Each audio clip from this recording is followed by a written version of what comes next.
before that I was a boy. And if you're a man, look, let's be honest, you probably heard yourself or some other dude that you know at some point in time say this: fuck them. Fuck them all. Fuck women. Now, the question is, does that guy hate women? I don't know. Let's break it down. This is just my experience. Let's break it down. So fuck all of them? All right, you're right. Just the last 3 I dated, right? Fucking bitches. So just 3. You know what? Just Michelle, really. Fucking bitch. Broke my heart, took my shit. Fuck Michelle. So just 1 woman. Yeah, and it was kind of my fault. And I think that's a pretty good working definition of woke. It was kind of my fault. And where you go from there will determine how woke you stay. But that's the beginning of it. You go either way. It's a rough crossroads. And I think one of the biggest problems men have is that they have a dick. Most men have dicks. If you're a man, you don't have a dick, I hope it was a choice and not an accident. Dicks are a problem, and I think this is sort of the TED Talk portion of my show. I think I'll call it the history of my dick, and it's meant to be helpful. Trying to help men be respectful, empathetic, and care in the proper way with boundaries about women. And, well, dicks are, you know, it's a problem. It's an obstacle. Like, do you remember the first time you came? I'm putting this out there to the men. It's a big day. It's a life-changing day. A lot of times it doesn't even involve sexual thoughts. It just sort of happens for some reason, usually like when you're 8 or 9 or 10. Like for me, it involved a bath faucet with running water, and I stuck my dick in it. And I was 9, and I knew something was going to happen. I wasn't sure what it was, but it felt pretty big. And I could have been bad, it could have been good, but I stuck with it. Turned out to be fucking amazing. And a life changer. Really a great day. And honestly, I fucked that faucet for 1.5 years. Now, I'm trying to be honest and open. I'll get to the point of this.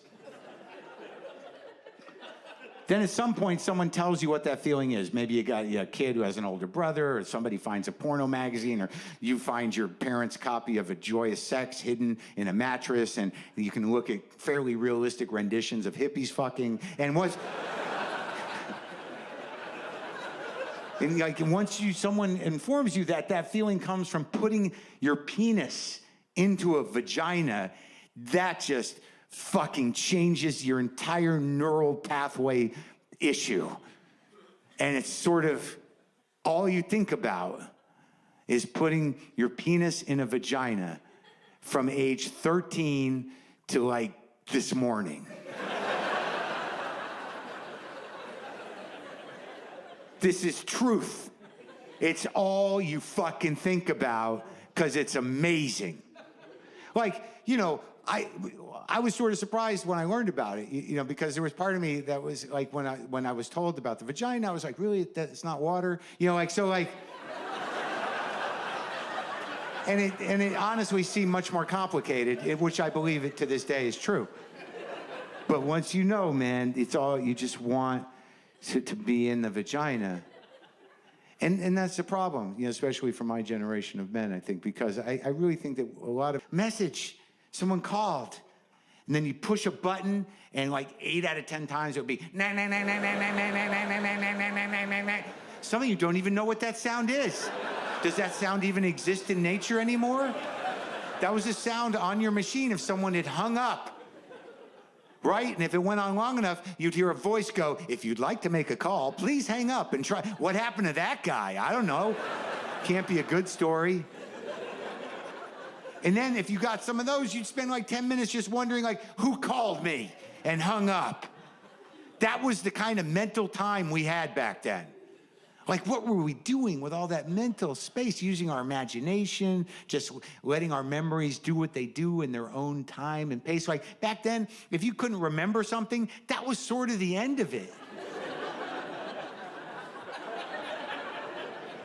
Unless, like, you couldn't remember something and you locked on, that was problematic, because what could you do then? Yeah, not easy. Like, let's say you're just driving to work. This is back in the day. Let's go there now.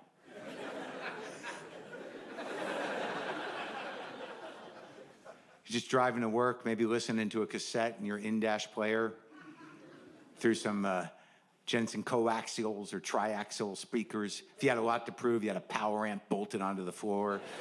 Maybe you're listening to a little Lynyrd Skynyrd Second Helping. Not a bad band. Stop judging that band. Solid rock band. A lot of good records. Amazing double live album. You're misunderstanding that one song.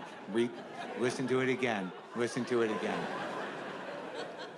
Maybe you're listening to a little Skynyrd Second Helping. You know exactly where the tape is fucked up from that day it got stuck in the machine. That was a tough few minutes. Oh, shit. Come on, man. Come on. Oh, yeah. Get it out, get the pen out, roll that cassette back up, pop it back in the deck. Now you know, call me the breeze, baby. Oh, that was that day. That was a terrible morning.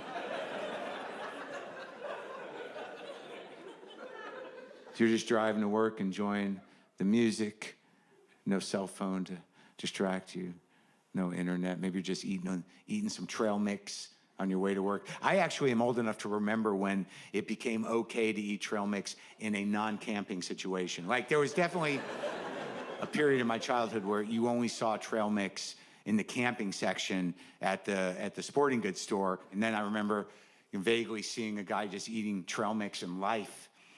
And I'm like, dude, can you do that? Like, what? Just eat trail mix outside of a camping situation? Yeah, it's just, nuts and dried fruit, sometimes chocolate. But you're not camping. It doesn't matter. It's just nuts and fruit, sometimes chocolate. So you can just eat it any time? Yeah, you can eat it any time. Like, I kind of remember when they freed the trail mix. I don't know if there was a corporate push behind it or not, but I remember, like, hey, we can just eat this anytime. It's just, nuts and dried fruit, sometimes chocolate. So anyways, you're driving to work. Back in the day, maybe you're chewing on a peanut, and all of a sudden your brain just goes, oh, fuck. Who is Peanut Guy? We learned about him in elementary school. Peanut Guy, peanut butter, peanut oil, fucking Peanut Guy. It's like 3 names. He's an inventor, a scientist. God damn it. Why can't I remember Peanut Guy?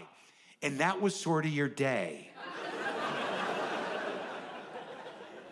Like, you did other things, like you go to work, but every couple hours you're like, fucking Peanut Guy. And there was nothing you could do. I mean, you could ask a coworker, dude, do you remember Peanut Guy? We learned about him in elementary school. Peanut butter, peanut oil, inventor, scientist, 3 names. I can't fucking remember it. You got to calm down. Why are you yelling? Just, do you know or not? I don't have to talk to you if you're going to talk to me like that. Well, why don't you go fuck yourself? Why don't you just say you don't know and fucking piss off? Then you go to lunch from work, take a lunch break, go eat a sandwich. It's all you could do. Eat the sandwich. Watch other people eating sandwiches.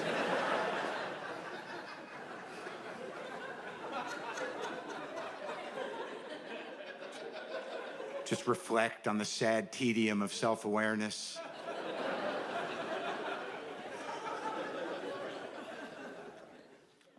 Go back to work. Fucking Peanut Guy! Maybe call a friend from work. You're not even supposed to use the phone. Dude, are you there? Pick up. It's me. Are you there? Pick up. Fuck! Where the fuck are you, man? It's me. Do you remember Peanut Guy? We learned about him in elementary school. Peanut Guy, peanut butter, peanut oil, 3 names, a scientist, or inventor or some shit. Fuck! I can't fucking remember Peanut Guy. I'm not even supposed to be using the phone. Where the fuck are you? Who the fuck was Peanut Guy? It's Mark. I'm okay. Call me back when you get there. Well, call me back later. I gotta go. Then you leave work, drive home, listen to the cassette. Sweet Home Alabama. Happened twice. Probably should get a new tape, new deck, something. You get home. Oh, messages. The machine's beeping. I hope it's not a hang-up. Beep. George Washington Carver, man. It's George Washington Carver. Dude, are you okay? I got your message, and you sounded so freaked out. You sounded crazy. And I didn't have anything to do today, so I'm at the library right now. If you need me to look up some other stuff, I mean, you just sounded really crazy, man. Are you there? Are you okay? All right, call me back. George Washington Carver, very interesting. I'm still reading about him. I know a lot of shit now. Hope you're okay, buddy. Bye-bye. And that's sort of how you did a search back then. And then the robe comes off, and it's Satan. Of course it's Satan. You guys are students of the Bible. You think I'm the kind of man that would just have Jesus' dick hanging out like that? You think I would do that to you? It was Satan all along.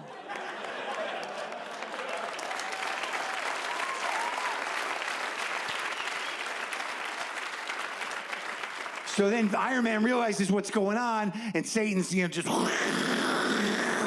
spraying fire everywhere. So Iron Man calls the other Avengers. They all come down. They kick Satan's ass, and he goes back to hell. And then the pen's head cock ring just falls to the earth, and it becomes a crown of an evil guy in another story. I'm not a comic book guy. I'm winging this. So all the Avengers are there, and then the real Jesus comes down.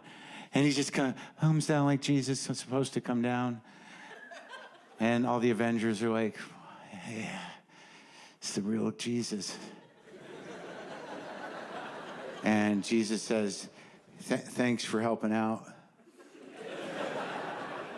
Good job with all your superhero stuff. That was great. I appreciate it. And Iron Man says, we're happy to help, Jesus. And then it's just awkward there for a minute. And Jesus is sort of like kicking around in the clouds. And no, maybe they're on the ground and he's kicking around the dirt.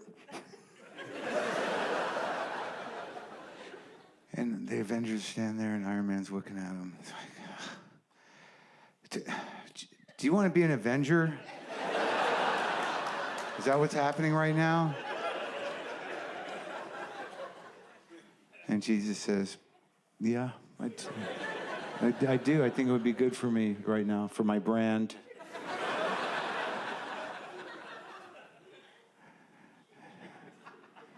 And Iron Man says, yeah, okay. All right, can you do stuff? And Jesus says, fuck yeah, I can. I'm Jesus.